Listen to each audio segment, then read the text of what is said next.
మీ అందమైన ప్రయాణం ప్రారంభించండి. 39 మీరు తల్లిదండ్రి అవ్వాలనే కలలను సాకారం చేయడానికి సహాయపడుతుంది. కొంతమందికి మనం వింటూ ఉంటాము, గర్భసంచిలో గడ్డల్లాగా వచ్చాయి, వాటికి సర్జరీ చేయాలని కొందరు అంటారు, చేయకూడదని కొందరు అంటారు. వీటినే ఫైబ్రాయిడ్స్ అంటే. అసలు ఈ ఫైబ్రాయిడ్స్ బేసిస్ ఏంటి, ఎందుకు వస్తాయి, అండ్ దీనికి సంబంధించి సర్జరీ చేయాలా చేయకూడదా, దీని గురించి మనతో మాట్లాడడానికి రవికాంత్ గారిని అడిగి తెలుసుకుందాం. సార్, అసలు ఈ ఫైబ్రాయిడ్స్ ఏంటి సార్? ఫైబ్రాయిడ్ గడ్డలు అంటే, ఫైబ్రాయిడ్ అంటే దాని పేరులోనే ఉందండి, ఫైబ్రోసిస్. ఫైబ్రోసిస్ అనేది యూజువల్గా స్కార్ టిష్యూ, కొల్లాజిన్ ఎక్కువ ఉంటుంది అనమాట. చాలా టఫ్ టిష్యూ, గట్టిగా ఉంటాయి ఇవి. ఆల్మోస్ట్ వాటిని కట్ చేయటం కూడా సిజర్స్తో చాలా కష్టం, అంత గట్టిగా ఉంటాయి. ఇవి గర్భసంచిలో వస్తుంటాయి. దీనికి ట్రీట్మెంట్ ఎలాగా, చాలా మందికి స్కాన్ చేస్తే ఏమంటే మీకు ఫైబ్రాయిడ్ గడ్డ ఉంది, 2 సెంటీమీటర్స్ ఉంది, 4 సెంటీమీటర్స్ ఉంది, 5 సెంటీమీటర్స్ ఉంది అని రకరకాల రిపోర్ట్లు వస్తుంటాయి. వాళ్ళు ఈ రిపోర్ట్ చూడగానే అమ్మో ఏదో గడ్డ ఉంది, ఇదేమన్నా క్యాన్సర్ ఏమో అని చాలా భయపడిపోతూ ఉంటారు. యాక్చువల్గా ఫైబ్రాయిడ్ గడ్డలు అనేది క్యాన్సర్ గడ్డలు కాదండి, ఇది క్యాన్సర్ కింద మారదు. మీకు అల్ట్రాసౌండ్ స్కాన్లో ఫైబ్రాయిడ్ గడ్డ అని వచ్చిందంటే మీరు ఏమి నిశ్చింత ఏం టెన్షన్ పడక్కర్లేదు. ఇప్పుడు దేనికి ట్రీట్మెంట్ చేయాలి అన్నారు అనుకోండి, ఇప్పుడు మీరు రొటీన్ చెకప్కి వెళ్ళారు, స్కానింగ్ చేస్తే ఫైబ్రాయిడ్ కనపడిందంటే ఆపరేషన్ ఏమి చేయాలని రూల్ ఏం లేదు. సో నొప్పి లేదు, నో సర్జరీ. తర్వాత చాలా మందికి ఫైబ్రాయిడ్ గడ్డలు అనేవి గర్భసంచి లోపల పొరలోంచి వస్తే విపరీతమైన బ్లీడింగ్ అవుతుంది.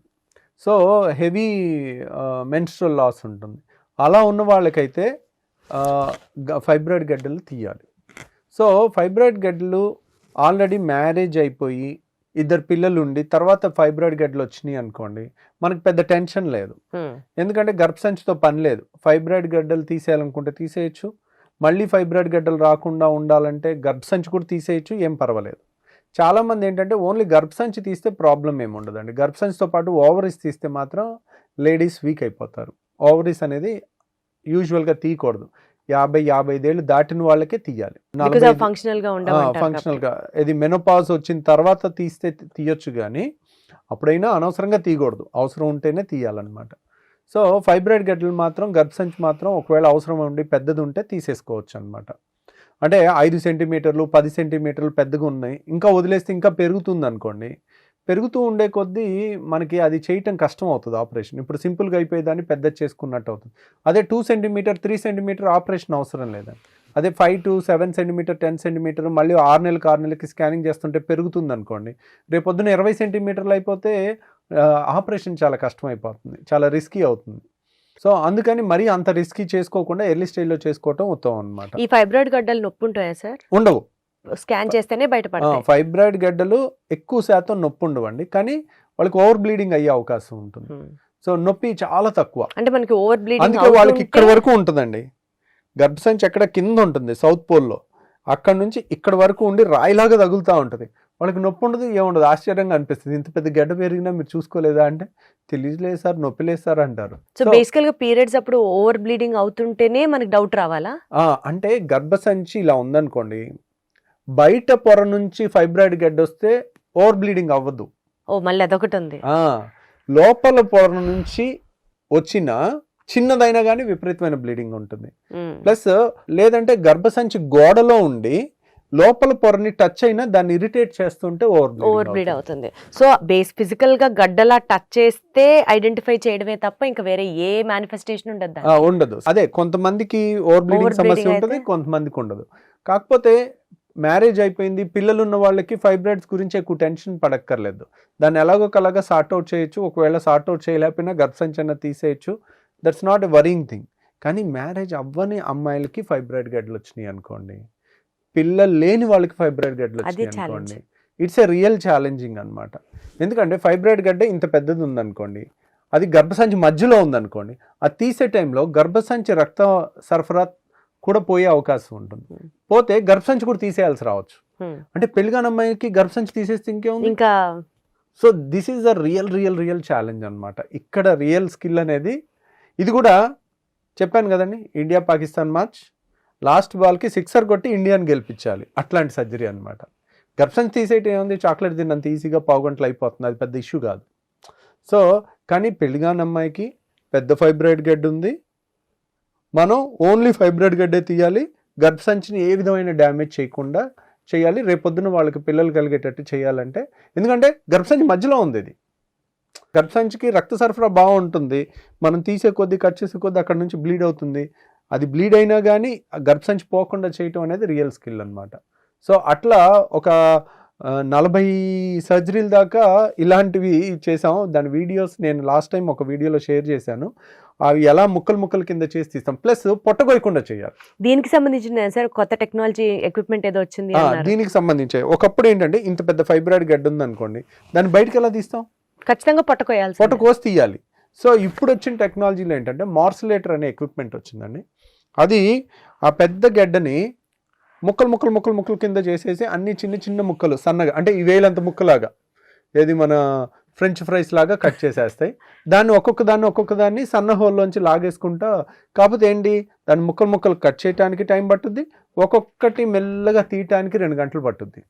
సో ఇది ప్రాక్టికల్గా పేషెంట్కి టైం ఎక్కువ పెట్టినప్పటికీ కూడా పొట్టగొయ్యకపోవటం వల్ల మరుసటి రోజు లేచి నడిచి ఇంటికి వెళ్ళిపోయి అంత బాగా రికవర్ అయ్యే అవకాశం ఉంటుంది అనమాట. ఆ ఇన్స్ట్రుమెంట్ లోంచే ఒక్కొక్క పీస్ కూడా తీసేయచ్చా సార్?